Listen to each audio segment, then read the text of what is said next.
The Dark Lords. We asked for this comment in our Why Was the One Ring Not Sent to the Undying Lands video if you wanted to see the subject of comparing Sauron and Morgoth. And well, you all delivered. So in today's video, we will take a look at just that. Build me a army worthy of Mordor.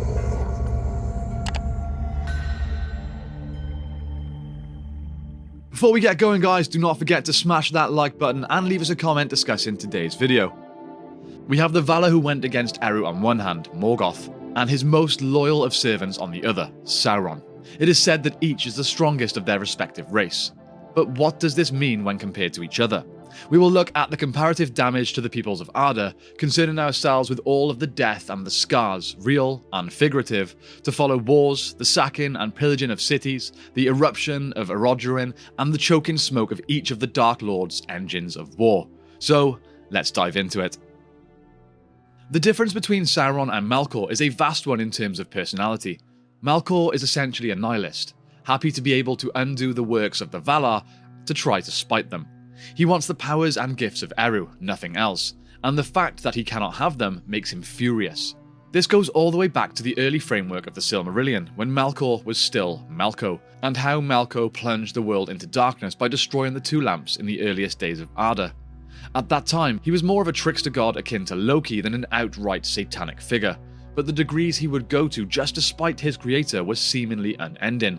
When he smote the lamps, the world was plunged into darkness. In the published Silmarillion, he and Ungoliant would make war on Valinor, and the Great Spider would suck the sap from Telperion and Lorelin, swelling with power to a fearful size.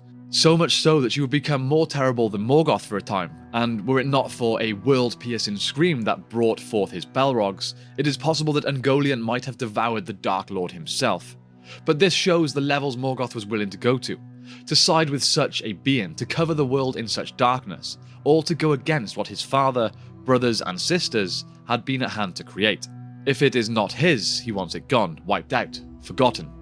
Sauron, despite once being of the choir of angels like Melkor, but of a lower level, he was known as Myron. He was still an immortal spirit who was in attendance at the Ainulin Dale, wherein Eru Ilúvatar and the Ainur sang three great themes of music and so brought the world into being, with Melkor of course trying to sing his own song against it. Although at this time Myron was a student of Aule, not Melkor. Sauron was in many ways opposite in temperament to Melkor. First he became a traitor to Aule the Smith. When he turned coat and joined the ranks of Melkor, he delighted in cruelty and the inflicting of fear on his prisoners, delighting in the psychological torture of them. But perhaps for Sauron, it's not quite as black and white. His motivations really all came back to order, to have things run the way he wanted them, and in the end, thinking that the best way to get things done was simply just to do it himself. While Sauron was tyrannical in his desire to order the world as he saw fit, Morgoth was glad just to destroy everything his brethren, the Valar, had created. Now, while Sauron made more for the sake of dominion and control, Morgoth made war for the disruption it brought to the lives of the children of Ilúvatar, as he hated and feared all of creation, and was truly a sadist at heart. Keep in mind for the moment when the location of Gondolin is portrayed after nearly 5 centuries, and prior to its destruction, Morgoth laughs. He laughs at the wanderer who stumbled to the bridge and attempted to get back in. He laughs at the thought of the misery to come.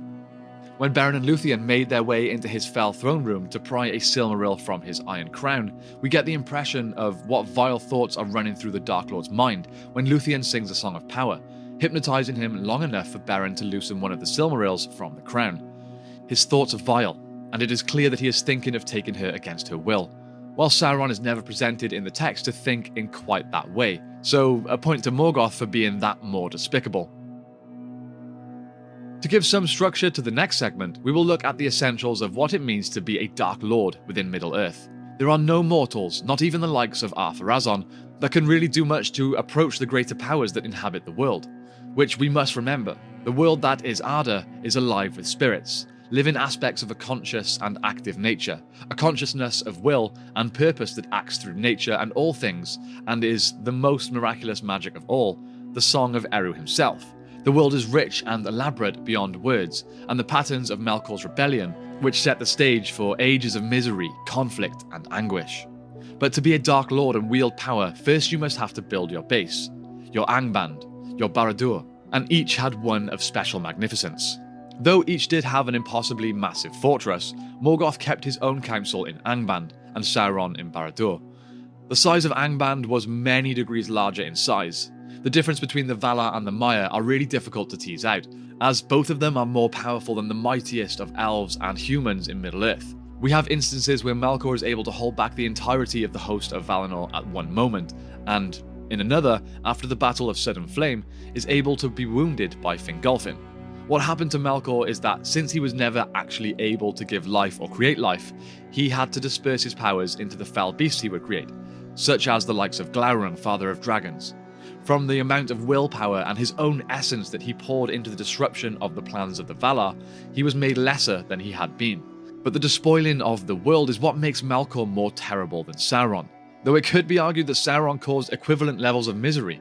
That is to say, the very ground is infused with the evil of Melkor, and the world of Arda became Morgoth's ring due to the degree he expended his fell powers into creating and maintaining dominion over others. Throughout the wars of Morgoth of Beleriand, the Dagor Aglareb, Dagor Bragollach, Dagor Nuin Gileath, and the War of Wrath, Morgoth's deeds would bring Beleriand beneath the waves.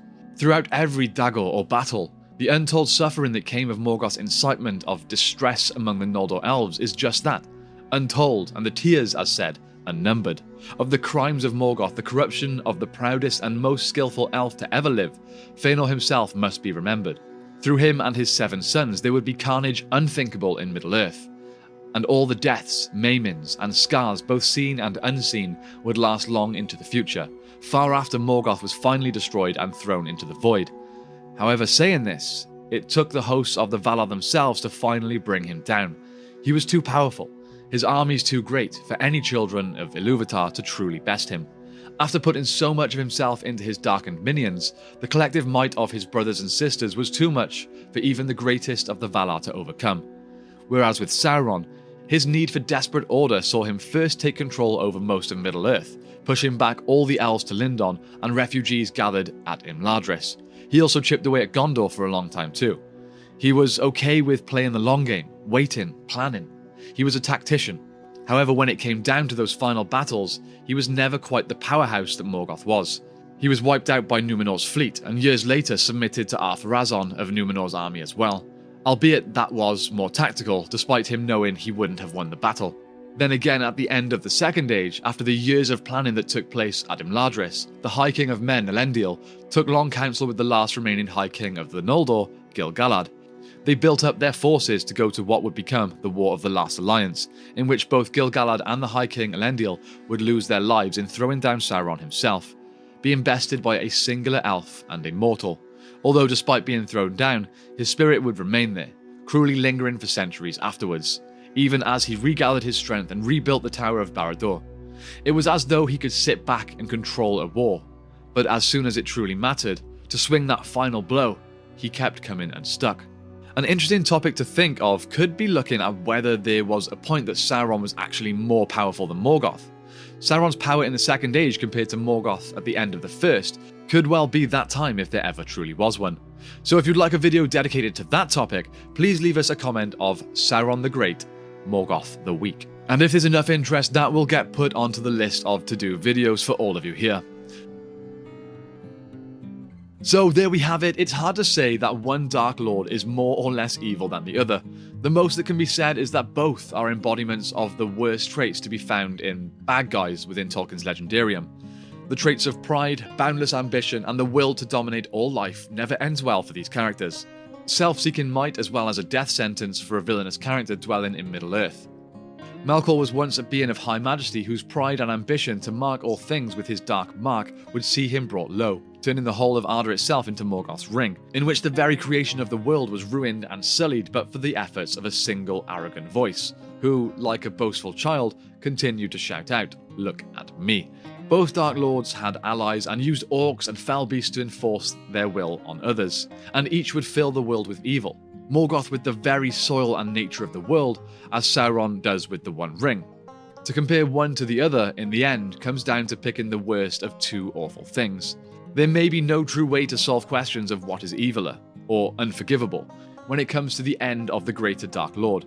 Everything that Sauron did came from the setup of Morgoth. He was the originator. He started it all.